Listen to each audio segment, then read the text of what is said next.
Good morning, everybody.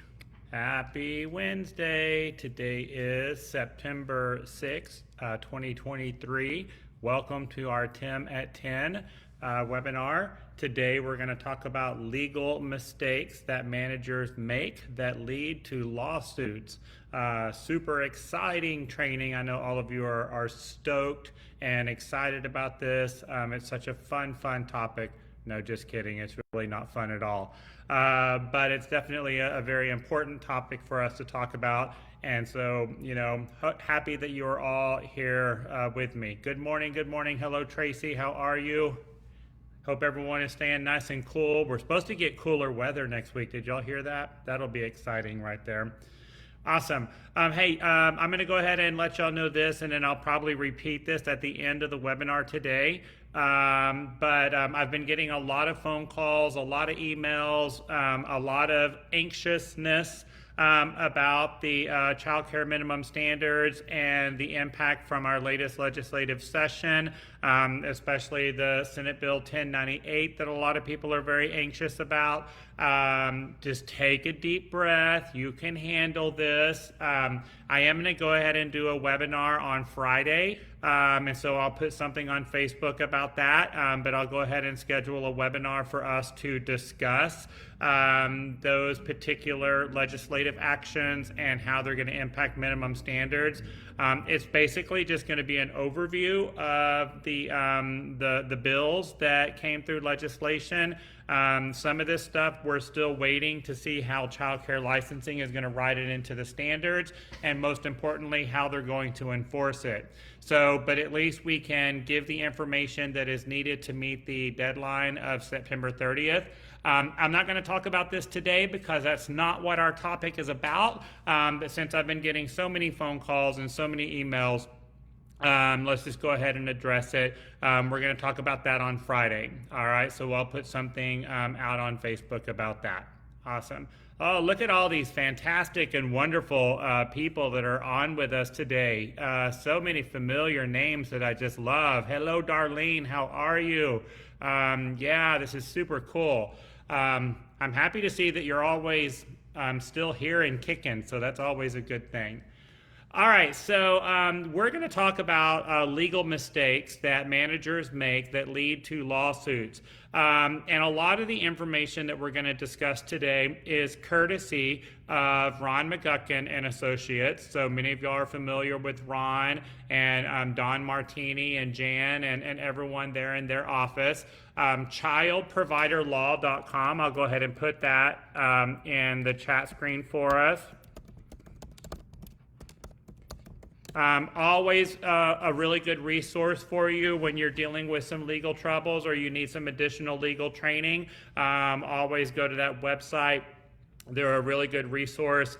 Even though they're not based here in Texas, they're out in Pennsylvania. I do recommend their retainer program. That is always good for advice and guidance and coaching. They're very knowledgeable in the industry, and they have saved so many of us many times. I want to start off this morning by talking about probably the question that I get the most when it comes to legal issues. What do I do if I have a lawsuit, if I get served with papers, or a parent or an employee tells me that they're going to file a lawsuit? Where do I start? Well, the first thing you want to do if you do get served is you want to contact your insurance company. Y'all, that's always your first step, is to contact your insurance company. If this is abuse or a neglect claim, hopefully you've got coverage for that with your general liability insurance. You're going to turn that over to them. That's why you have insurance, okay? They will typically assign an attorney to your case. So you don't really have to worry about hiring an attorney or seeking one out. and those types of situations. That's what your insurance company is there for, all right? Now, if it's a civil matter that is not related to abuse or neglect or child accident, then you probably will need to seek out an attorney in that case. But those, are pretty rare. In our industry, most of what we're dealing with is child-related or employee-related. Most of the stuff that we're going to talk about today, not all of it, but most of the stuff we're going to talk about today is employee-related. So for that right there, I always recommend you have an insurance policy called Employment Practice Liability Insurance, or EPLI. So I'll put that in the screen right there for you as well. So Employment Practice Liability insurance. And so this is an optional insurance policy. It is not something that is required. And unfortunately, it's not cheap. All right. However, I think it's one of the best investments you can make for your business. I honestly would not operate a business without employment practice liability insurance. It is so incredibly critical. That way, if you do have an employee that tries to file a lawsuit against you for many of the things we're going to talk about today, you're going to have coverage for that. Now, once again, if you do get served with a lawsuit, first thing you're going to do is contact your insurance company. All right. And they will typically assign an attorney to the case for you. All right. So that insurance is expensive. It's probably our third largest expense in our business, but it is so critical to help you. And, whenever I teach my director credential course, my 5-day administrators course, we actually have one coming up next week here in Flower Mound that's going to be 100% in person. So no Zoom. Yay! I'm so excited about that, y'all. But we always have one of our sponsors who is an insurance agent that comes in and talks to our group. And even though many of you may not be the decision maker, you are an influencer, and that's important for you to understand. But also, you cannot be an effective leader when you're walking on eggshells. If you're constantly worried about, am I going to get sued? Are we going to have coverage? Are we going to go out of business? You cannot effectively lead your business, lead your team. So knowing that you've got proper coverage, it gives you that peace of mind so that you can have good judgment and competency and remain in self-control and all of those good things right there. All right? So make sure you've got that. All right, so let's kind of talk about these 13 different legal trends that we are seeing around the early education industry, not just here in Texas, but all over the country, and the mistakes that managers make that lead to lawsuits, okay? And I'm not going in any particular order right here. I'm going to talk about some of the things that I've been seeing a lot here lately kind of first. But, as far as the biggest order, there's no order right here. Probably the first mistake that managers make, and this is a phone call and an email that I get all the time. I just spoke to somebody about 2 weeks ago in regards to this very, very situation right here. Excuse me.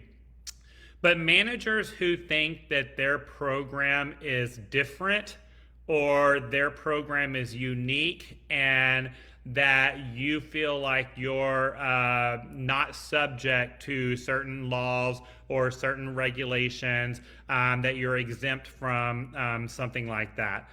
So feeling like you're indifferent or feeling like you're set apart from everyone else, that's a huge mistake that typically leads to really big lawsuits, all right? Anytime I have a conversation with a director or an owner and they start the conversation with, well, our program is a little different, or our program is not like other programs, it's like red flag is already flying up, all right? The fact that you think your program is different or that you should be treated differently, that's a big red flag. when it comes to standards and regulations and oversight, when it comes to a court of law, y'all, we're all the same. Okay, we are all the same, and they're going to look at every single one of us the same, and the expectations that we have to meet are the same. All right. Now, when we come to programming and curriculum and the way you run your business and the way you staff your business, sure, there could be some differences. Whether you're for-profit or nonprofit, sure, there could be a few differences right there. Faith-based, non-faith-based, yes, there could be some exemptions, but that's very, very gray. And so many times I see programs that are faith-based that they think they have exemptions, but because the way their business is structured and the way that it falls under the umbrella of common ownership, they actually have lost some of those exemptions. And what we really see in the court is some of their business practices conflict with the exemption that they're trying to hide under. All right. And so you've got to be able to consistently practice, those business practices on both sides, both with your customers and your employees. And it tends to only go one-sided and you end up losing your exemption. All right. So those of you that may feel that this conversation is directed towards you, we can definitely have a one-on-one conversation. If you feel like your program is different from others or that you should be treated differently than others, I'd be happy to have a one-on-one conversation with you.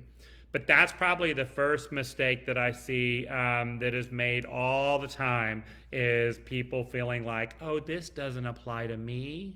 I don't have to follow this rule. Okay, and then you end up in a lawsuit. All right, so there we go. You also hear us talk all the time about document. And what's the golden rule with documentation? If it's not written down, it didn't happen. And I just cannot stress that enough. In so many legal situations, your documentation is the golden ticket. This is your key to success. And when you're working with your staff, when you're working as your leadership team, and you're documenting situations that happen in your program, whether it's a child accident, a difficult conversation with a parent, employee performance, a difficult conversation with an employee, always look at your documentation and ask yourself, how would this be perceived by a jury? Okay, however I'm documenting, whatever I'm documenting, what form I'm using, okay, the consistency of how you're documenting, how would that be perceived by a jury? All right, I always say that even when you're making decisions in your program, whatever decision you're about to make, how would it be perceived by a jury? That's a good way of thinking, y'all. Especially when you want to avoid these legal mistakes. And right now, we are seeing lawsuits and insurance claims at the highest level ever. People are very, very quick to file a claim, to file a lawsuit on everyday injuries that, a couple of years ago would have been, oops, it's Wednesday morning and Amy fell down and skinned her knee. Now, Amy's parents are filing a lawsuit for that skinned knee. So, so important that you kind of keep all of this in mind right there. When you are documenting, whether you have a particular form that you use to do your documentation, we have a couple of forms that I've created that we use in our programs, and a staff communication form, a parent concern form. They're really, really simple documents. You can kind of take a look at those when you go to my website, go to documents, and we've got some sample documents out there. They're also available in our Child Care Survival Guide that's on our website. But whatever you do, you want to keep it consistent. But make sure that your documentation is legible, okay? Are people able to read it? Is someone other than you able to read this document? I know that for me, because we are typing everything on a computer or on your phone these days, I forgot how to write. And my handwriting has never been good, but it's even worse now because we just don't write as much as we used to. So you want to make sure that however you're documenting, it's legible. Make sure that you have a complete date, all right? So month, date, and year, and you want the complete year, so 2023, not just 23. All right, so you want the complete date right there. And always include signatures, complete signatures from all parties involved in that documentation. So most importantly, you as the documenter, you want that signature right there. But that's why I really like the staff communication form that we have, or the parent concern form, because it gives the opportunity for both for all three, the director, the employee, and the parent, to sign that documentation. And those signatures are the key. You might want to define what is a signature. A signature is just acknowledging that you were given the information, or acknowledging that you are giving the information. It's not a consent, it's not an agreement, it's not a waiver of liability. You're just documenting the information. So, we have to have that difficult conversation with parents and employees sometimes. Well, I refuse to sign that. Well, you don't get that option, all right? You need to document and sign that you received this information. So I have found that just making that definition is very helpful right there. When you do have to have difficult conversations, either with a parent or an employee, it is always recommended that you have a witness that will just simply take notes and make sure that your witness also signs any of these documents that you have right there. All right. Anita's asking about first initial and last name. Technically that would work, but a full signature is always best. A full signature is always best. All right. Another really big trend that we're seeing in courts right now, and even with child care regulations, this is starting to become a really big trend with them. I talked about insurance companies earlier in the webinar. When it's time for you to renew your general liability insurance, they are actually wanting to do a comprehensive review of your policy manuals now. We're seeing this. So, managers not knowing their own policies. And it's not just not enforcing their own policies, but not knowing their own policies is starting to become a big trend. I always recommend that you do a comprehensive review of your policy manuals at least once a year. All right. Now, right now in 2023, kind of coming out of the pandemic and kind of moving into this new world, if you have not done a comprehensive review of your policy manuals, you're a little behind. You need to make sure that you're doing that. But at least once a year, as a leader, as a manager, you do that comprehensive review. And probably another big conversation that I've been having with folks here lately is, y'all, it's okay for policies to age out. Many of you probably have found that you've got policies in your manual that are no longer applicable to the operation of your business. 10 years ago, 15 years ago, they were very important, but now, if it's not applicable anymore, it's okay for that policy to go away. I actually had someone tell me just recently, I didn't know we could remove a policy. Yeah. And definitely if you're not enforcing it, all right, it definitely needs to come out. And that's one thing you want to look at when you do your comprehensive review. Make that list, make that honest list of, am I enforcing these policies, and make that complete list. And then you've got to do one of two things right there. You either need to start enforcing that policy or you need to take it out. All right? And you've got to be open and honest about this and ask yourself, why am I not enforcing that policy? Okay? Don't let your employees or your customers hold you hostage. If that policy still has a purpose, if there's still intention behind that policy, you need to enforce it. If people don't like it and they walk away, y'all, they probably need to go away for 20 other reasons. All right. So don't let that, hold you hostage right there. But yeah, that annual comprehensive review of your policy manual, that's really important. But make sure you know them, okay? There you go. The other thing, a big question that I get, especially in my 5-day credentialing class that I teach, and this takes a lot of people by surprise right here, but, childcare regulations, attorneys, judges, juries, they expect individuals that are in management positions to stay current on laws that are related to running their business, whether it be employment practice laws, whether it be human resource related laws, the way you run your business and your customer relations, your tuition policies and financial agreements. You being in a management position, you should make it a priority to stay up to date on those expectations, which is why we do webinars like this, so that I can help you stay up to date. And you want documentation of that, all right? So a lack of legal knowledge, that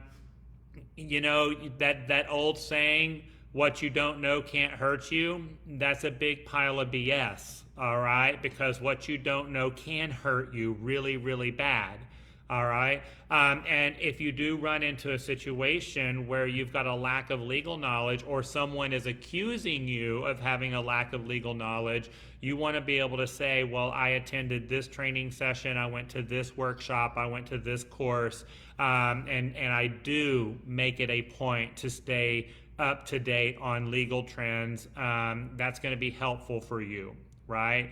I know that Texas Workforce Commission is doing their Texas Business Conference right now around the state. I just saw that there's a new one that's going to be here in North Texas at the end of September. You can go to Texas Workforce Commission's website for more information on that.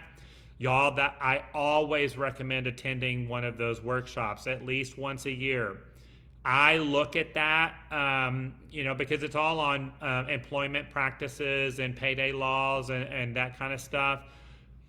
I put it in the same category as child abuse and neglect and SIDS and shaken baby and transportation safety training. Those topics that we have to get every single year, and they probably stay the same every single year. When it comes to Texas Workforce Commission, when it comes to employment practices and payday laws, as a manager, I feel like you need that training every year.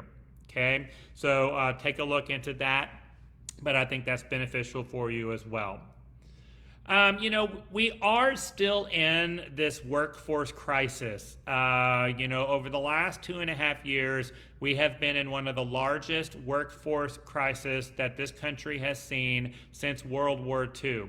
And it's not over yet, all right? Things are definitely getting better, knock on wood, but we are still struggling with staff, with retention, with turnover, the willingness that we are not seeing with employees, those type of things right there. So, as you're interviewing people, always make sure that you're taking notes on a separate piece of paper. Never write on a resume or an application. If you do end up in a legal situation and those documents end up in a courtroom, having your notes written on the job application or on the resume, that is considered altering the document. Okay, so have a separate sheet of paper, whether you create a form that's got some standardized questions on it. I think that's a really good idea, so that you can kind of show that you're asking applicants the same questions, that you're making decisions on who you hire on a consistent basis, who is the best person for the job, and you want to be able to compare and show that. All right, but whatever you do, separate piece of paper or a particular form, have that on a separate sheet of paper right there. And when you are interviewing someone, all of your questions should always be directly related to the job description. Okay, stay away from personal situations, personal likes and dislikes, that can get you into some legal trouble right there. So when you're interviewing someone, all of your questions should be centered around the job description. Thank you, Russ. I was trying to avoid anyone knowing that today is my birthday because, when you're at this age, it really doesn't matter anymore. But it is really cool. So thank you very much for the happy birthday wish, Russ. That was nice of you. All right. All right. Unemployment annual performance evaluations. You want to make sure that your annual performance evaluations are covering the entire review period. So if you're doing an annual performance review, you need to make sure that you're evaluating the employee based on the entire year. The mistake that we constantly make right here is that you evaluate the employee based on their current circumstance. So what's going on with the employee right now, or what is their performance right now at this point? See, now everyone's wishing me a happy birthday. That's so sweet. Everyone, thank you very much. So make sure that you've got a good process in place, that you're taking notes, you're doing some anecdotal notes, just like we do with the children in the classroom, that you're taking anecdotal notes on that employee throughout the entire year, so that when you are doing their annual performance evaluation, you're evaluating the entire period, right? And you don't want to inflate anything, because a lot of times the mistake that we make and where we get ourselves into trouble is we tend to inflate certain areas of the annual performance review to increase morale or to give affirmation or to make the employee feel good about themselves. You need to stick to what is their actual performance. So don't inflate anything right there. All right. So, and these are important. And I know many of y'all have heard me talk about this before, and I know it's hard. Trust me, I know it's hard. Make sure you've got a good system in place, that you're doing your annual performance reviews on time. I think, in my opinion, giving an employee an annual performance review late is one of the most disrespectful things we can do to an employee. All right. And I'm sure every single one of us on this webinar have been in a situation where you were waiting for your annual performance review, and you were waiting and waiting and waiting, and it was late and it was late. And how did that make you feel as an employee? It doesn't feel good. It makes you feel, not very important. So make sure you're delivering those on time and show some respect to your employees in that manner. Okay, I think that's important for you right there. I do have a webinar that's located on my website on annual performance reviews. I'm actually going to re-record that here very soon because we need to update it with some new information. But what I have out there is still good. Okay. Hey, look, I've made the joke here lately, and it's been a joke, I promise. But during COVID, a lot of people lost taste and smell. Not me. I feel like I've lost empathy. Right? It's just really hard to have that empathy for people, especially during difficult times. I'm consciously aware of that, so I'm working on it. But we've been through a lot, especially as managers and leaders. We've been through a lot over the last 3.5 years. But when it comes to working with your employees and when it comes to working with your families, being rude, being insensitive, being mean, being mean-spirited, all of these things can get you into a lot of trouble. And, I am the king of sarcasm. I love sarcasm. I know it's one of my defense mechanisms, for sure. But I definitely have to stay very consciously aware of when is it an appropriate time for sarcasm, when is it not an appropriate time for sarcasm. And when you're dealing with an upset person, it's not the right time. All right. So making those rude remarks or treating your employees like second-class citizens, all of these things can be very hurtful in a legal situation. And nowadays, and especially in the age of social media, where people are so quick to put their opinions out there to the public, being rude and insensitive and mean-spirited, that's going to get you on social media in a heartbeat. I mean, just go on to whatever social media platform that you enjoy at night when you're laying in bed and you can't sleep, and I'm sure that it's full of people complaining or throwing people under the bus or canceling culture over these type of comments. So you've got to be really, really careful with this right here. And another one, and when we talked about Ron McGuckin, I mentioned Ron at the beginning of the website. And for those of you that might have come in late, a lot of the material that we're covering today is based on some material shared by Ron McGuckin and Associates, childproviderlaw.com. So we appreciate them and everything that they do for our industry and everything they do for us. But Ron and I were just talking about this particular topic just a couple of months ago with some of the cases that he's been defending in court. But it has to do with managers and leaders that change their story halfway through the incident, okay? Or when there does end up being a lawsuit or an insurance claim, a different story starts to come out, all right? This is where your documentation, once again, is going to be key, and that you're sticking to that documentation and that it's factual, right? But whenever you change your story, down the road, you lose credibility. It affects your integrity. It makes the whole situation look questionable, right? It's just not good. Here's the deal, folks. We all make mistakes. Mistakes are opportunities for growth, okay? If you fail, and when you fail forward, because we all grow and learn from our mistakes. And it's okay when you're dealing with a legal situation to say, yeah, I messed up. I made a mistake. And the court is going to look at it in a more positive manner whenever you come in and you say, oops, I made a mistake. Here's my action plan. Here's how I'm going to fix it. Here's how I addressed it. Here's what we're doing moving forward so that this doesn't happen again. That's going to look better than you telling a story and then changing your story halfway through. All right? Now, our defense mechanism, we want to immediately try to defend ourselves, and we start creating these stories, and then you realize you got yourself in a hole that you can't dig yourself out of, and that's usually when the story starts to change. Okay? Stick to your documentation right there.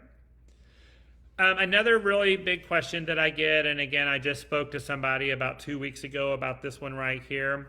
When you do have law enforcement that shows up to your facility, or you have an investigator from either Health and Human Services or from Child Care Regulations that comes into your program, only answer the questions that are being asked, all right?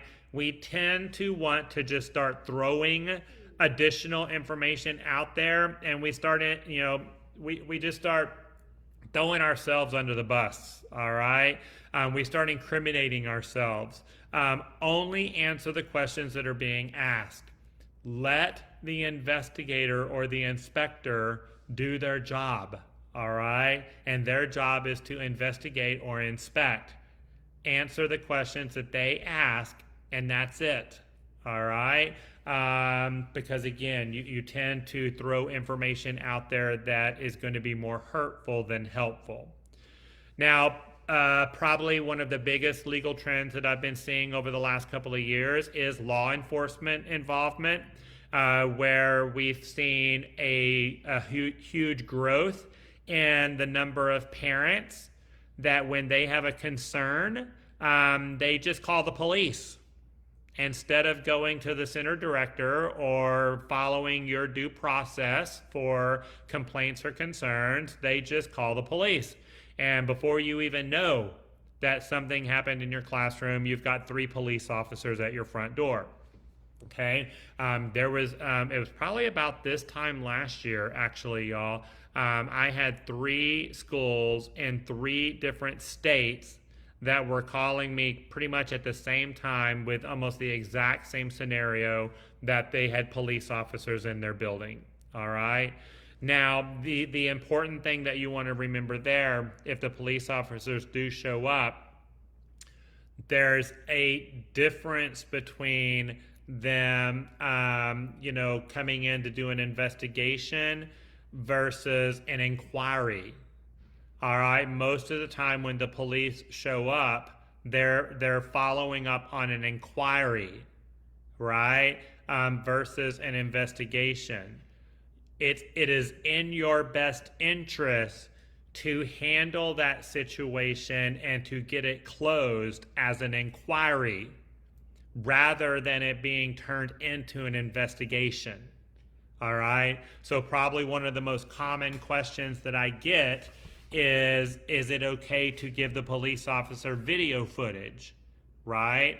And we're going to talk about this on Friday whenever we do our webinar to discuss the minimum standard changes that y'all are asking for.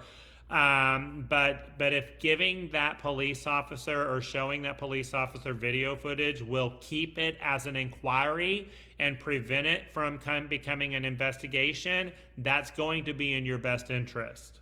All right. Most of the time that video footage is going to be more helpful than hurtful. All right.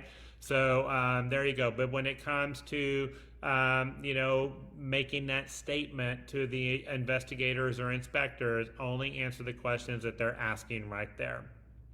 Okay. The last thing that I've got on my agenda to talk about with legal mistakes that managers make that lead to lawsuits is, terminating an employee. All right. When it comes time to terminate an employee, when is the best time to terminate someone? Well, it is the moment you make the decision to terminate. That's when you do it. Okay. Don't wait till the end of the day. Don't wait till the end of their shift. Don't wait till the end of the week. I had someone call me just a few weeks ago. Is it okay if I wait to terminate someone until I find a replacement? All right. Look, I get what you're going for here. I understand the intent, right? But the longer you wait, okay, and then you end up terminating, they're able to come back and say, you were aware of my behavior and you tolerated it in the past.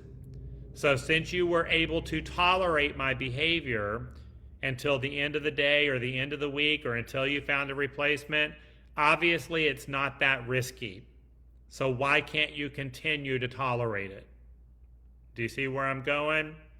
All right. So the moment you make the decision to terminate someone, that's when you do it. Okay? Go ahead and get that off your plate right there. All right? Now, hopefully, and here's the deal with staffing.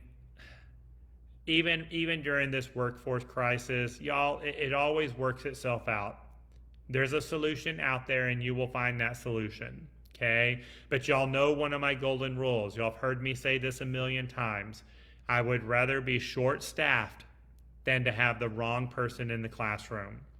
Having that wrong person in your business is going to cost you so much more down the road than, having that person, stick around. So, or getting rid of that person. So we want to get rid of them as quickly as possible. Remember that when it comes to Texas Workforce Commission, it is always the employer's responsibility to make every effort to save the employee's job. And when you are responding to an unemployment claim, you're going to have to prove that you made every effort to save that employee's job. So from the eyes of Texas Workforce Commission, that is the employer's responsibility to save that employee's job. It's not the employee's, Okay, not, whoever else, but you've got to be able to do that. So when we talk about performance improvement plans, when we talk about supporting and coaching and mentoring, all of this stuff is really critical documentation that you want to have in place. I've got a webinar on my website on performance improvement plans. Please check that one out. It's a really, really good webinar that gives a lot of good information, and it's going to help you. And I actually have a document called a performance improvement plan. It's real simple, but you're actually documenting how you're going to save this employee's job, and it's going to show that you're making the effort to save their job. Something else that I've really been pushing here lately is coaching and mentoring. Y'all, this is the new thing when it comes to leadership trends. Becoming a coach leader. Okay, this is a big one because so many people are doing their training and their professional development in virtual formats like today, right? And our employees are doing a lot of their training on the computer. Okay, y'all, especially for classroom teachers, because we're practicing skills with that right there. Doing a training on a computer, you're just transferring information from the computer screen to the person. You're not actually practicing, right? You've got to get into that classroom and actually coach and mentor and practice with them. And you're going to have documentation of that. All right. We've got some coaching forms that are out there. You can find them on the internet. There's all kinds of different ones. Find the one that best suits you, or you can create one. But when you do go in to coach your employees, you're going to document that. Okay. So once again, if it does end up in a termination, you've got good documentation showing that you made every effort to save their job. Okay, and coaching and mentoring shows the employee that you have a personal interest in them. All right, I am physically going into the classroom and practicing these skills with you. And y'all, this is so big right now. And the number of lawsuits and the number of insurance claims where employees are coming back and saying, they just threw me out there. And no one helped me, no one supported me, no one came into the classroom. They just expected me to deal with these kids all on my own, and then blah, blah, blah happened. Okay? When I was talking about Ron McGuckin, Ron just did a training for my group on one of our cruise ships earlier this year, on a lot of the big legal trends, and a big legal trend that we're seeing right now is employees that are being injured by children in the classroom. And he was saying in all of his years of practicing law, he's never seen this many lawsuits right now with employees that are getting hurt by the children in the classroom, and then they end up filing a lawsuit or an insurance claim. So when we talk about the coaching and the mentoring and the director actually getting into the classroom and practicing the skills with the teachers, you want good documentation of this. All right, so that's pretty critical right there. All right, awesome blossom. So that was quite a bit of information that we covered in our little webinar today. So I hope this was helpful to you. I'm going to post a link here in the chat so that you can complete a worksheet if you're needing a certificate of completion for today's training. There's a $5 fee to get a certificate of completion. If you don't need a certificate, then don't pay the $5. All right, but most of you want that certificate of completion. So I'm going to put a link in the chat screen. You're going to go to my website. You're going to log in and complete that worksheet, and you can get your certificate. Make sure that you include your TechPeds ID on your profile if you want me to automatically upload your certificate into your TechPeds account. That's the Texas Early Childhood Professional Development Database. If you don't want that or you don't even know what I'm talking about, then don't worry about it. Don't put your TechPad ID in there. But if that would be helpful to you, especially those of you that are part of Texas Rising Star, make sure that that's in your profile, and that certificate will go up into your TechPads account. Okay, and so I will go ahead and post that link. There it is. If you missed any part of this video, it is recorded, so it will go onto my website here in a couple of hours. If you feel that there's anyone else that would benefit from this video today, please share it with them.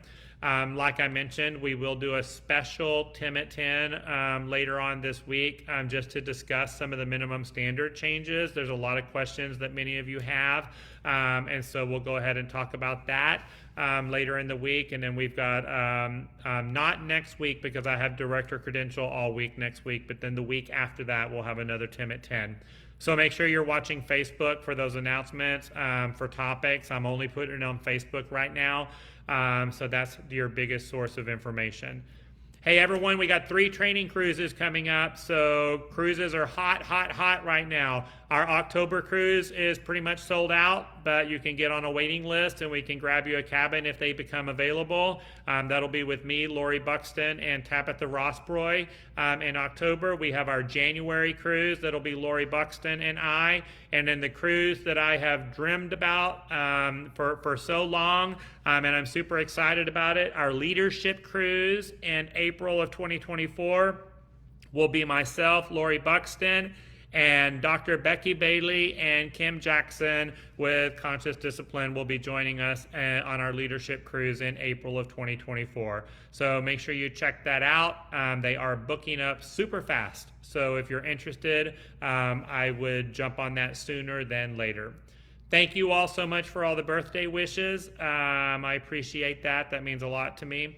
And so, yeah, enjoy the rest of your day. And I hope to see all of you in person very, very soon. All right. Bye, everybody.